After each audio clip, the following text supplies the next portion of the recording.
Hi, everybody. Ian Bremmer here, and a happy start of the week to you. Got your quick take to get you going on a Monday, and why not talk about the Olympics, the Beijing 2022 Winter Olympics, so different from the Summer Olympics that they hosted back in, 2008, when the American president was there and was enormously impressed, and this was China coming out onto the world stage and seen as a global leader, though the presumption in the West was still as they got wealthier and more powerful and we let them into global leadership roles, including hosting the Olympics, they would eventually become more of a free market and more democratic. And of course, that was wrong. In fact, that was probably the single most wrong view that was held over the past couple of decades by the foreign policy establishment of the West, irrespective of what side of the aisle you're on. But anyway, here we are in 2022. And it is a much more divided world. It is a much more geopolitically fractious world. And it's a world where a lot of people are saying things that are pretty unhappy about Beijing hosting this Winter Olympics. People thought it was going to be very geopolitically fraught. So far, that's not been the case. It's been, more or less Olympics as pandemic usual, which means no crowds, kind of lockdown, but also means not a lot really happening on the political front. So there have been a handful of diplomatic boycotts of the Olympics by the United States and a few allies. Most Europeans chose not to go along. The Japanese chose not to go along. Countries like Australia, for example, the UK have. And then the surprise on that front, India. But this was really self-inflicted by the Chinese government. The Indians were planning on sending a delegation.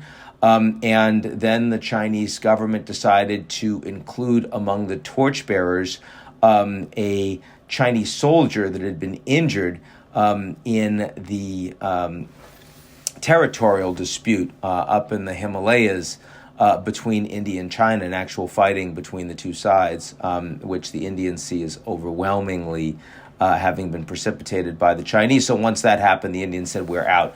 But frankly, the fact that the Chinese felt confident enough to do that, the fact that the Chinese felt confident enough to have an ethnic Uyghur lighting the Olympic flame, these are signs of confidence, signs of we don't care what you say or do, the West. And frankly, no athletes decided to boycott, and no corporation sponsoring decided to boycott. And so you put all of that together, and well over 90% of the countries of the world did not join in a diplomatic boycott. So I think the Chinese government feels pretty comfortable in all that. Where they feel much less comfortable is how this closed loop Olympics is going to work, and whether or not they can ensure, first of all, minimum case spread inside the Olympics itself, therefore minimum disruption of the Olympic events. So far, reasonably good marks on that, probably B+, A-. And also, most importantly, can they ensure that there is no spread from the Olympics into the Chinese population at large? So far, that looks good. Certainly no reported cases. If it was a very small number of cases, I doubt we would find out about it. The Chinese government would have high incentive not to make that known. But nonetheless, so far, if you're the Chinese leadership, you're feeling pretty good about the way all of this is going on. I will say, by the way, I've watched a little bit of the Olympics. I'm not one of these people that says, oh, there's a diplomatic boycott and so we should cut everything off.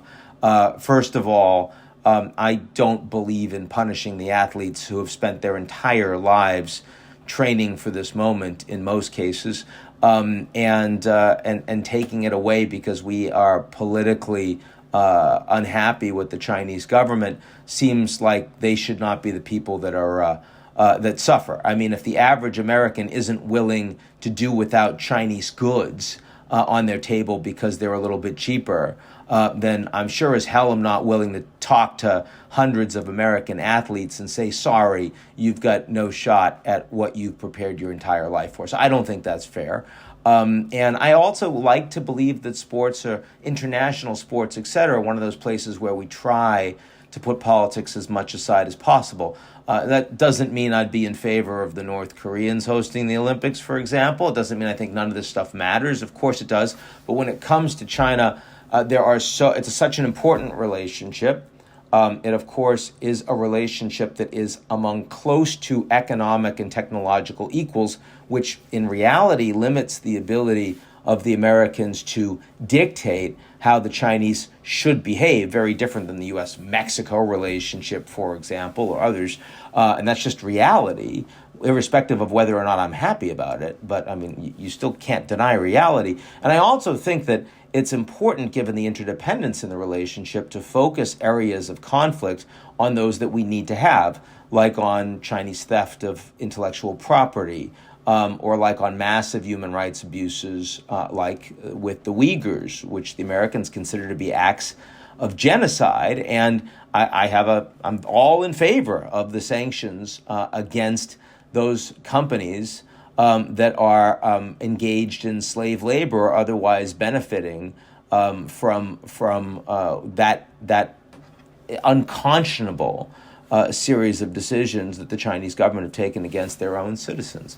But that's very different from saying I want to see the Olympics get boycotted. I haven't watched all that much, in part because I'm busy, but I did see a little bit of the opening ceremony because I wanted to see how the international media was covering it, and I would say it's been a difficult needle to thread. But they've mostly, given the fact that they're there, they're not. They certainly aren't just saying things the Chinese government would like. I mean, whether I saw NBC coverage, and I've seen some international coverage, and generally, I would say they're doing a reasonably down the straight and narrow job of we're not politics correspondents, we're sports correspondents, we're entertainment correspondents, but we are going to present the honest, reality around the controversy here, and the controversy is real.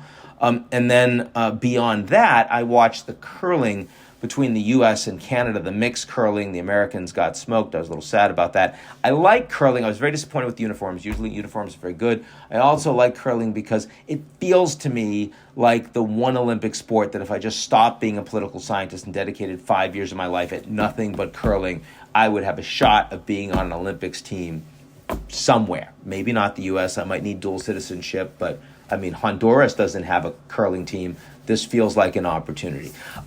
Furthermore, I don't know why I came up with Honduras. Just felt like a place that wouldn't necessarily have a curling team. Watch, I'm going to check it out, and they're going to have one. I'm going to be seriously embarrassed. But I'm feeling good about it. Then finally, I just say that, the big story, of course, that's come out of the Olympics so far, if you're a political scientist who just watched the news, was Putin at the opening ceremony. And here, I do feel pretty strongly that the Russia-China relationship is increasingly becoming an alliance because the Chinese see American behavior in Asia, diplomatic, economic, security, the creation of the Quad, AUKUS, the rest, as very analogous to the way the Russians have for decades now perceived the United States and behavior with NATO in Eastern Europe. And so I do think that as the Chinese were unhappy with Russia's revisionism, with Russia, I want to blow up and undermine the global order, China is increasingly